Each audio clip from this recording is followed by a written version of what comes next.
Hello, citizens of the planet, and welcome back to Monday Musings with Larry Lelli. And this past week, I worked on developing a brand new musical. This was actually the first, what they call a reading of a new piece, and that's where they for the first time, take the music and the actors and singers and a pianist and a drummer and a conductor. In this case, the conductor was the pianist, along with the creative team, like the director, the choreographer, and the composers and the writers of the piece itself. And we all get together in a big room and just start working out the piece, what the piece is going to be like. And so there wasn't any music for me at all the first day that I got there. And this is actually one of the things that I love the most about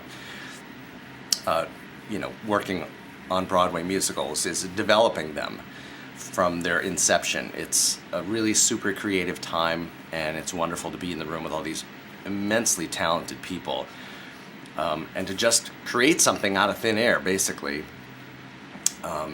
with the composer and the writer and the actors and the music director.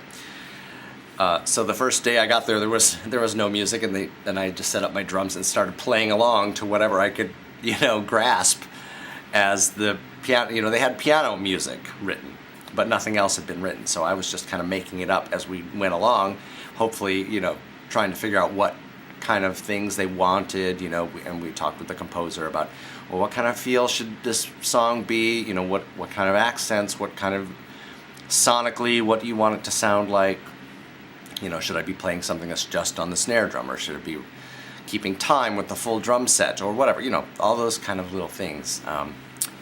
And so we did that for 4 days.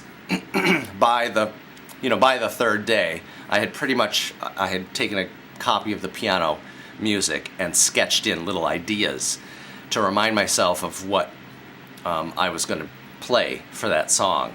And so I would, usually just write a bar or two, and then I would just have to memorize the rest of it through playing it, over and over. Not really memorizing it, but just remembering what I played the day before. If the composer said, yeah, I like that, let's keep that. Or no, next time I want you to try this, or whatever. So I just make little notes for myself on the piano music, what I'm going to attempt to play. So you really have to be focused. It takes a lot of energy and attention. It's no time to get ADD. And so we had a lot of fun, and it was a very, very successful week. And we, ran it through the whole show once at the end of the week for some of the people who are involved in backing this particular show. And it went really well, and we're moving on with it to the next stage of development. So that's what I wanted to share with you this week. Thanks for tuning in. I'll see you next week.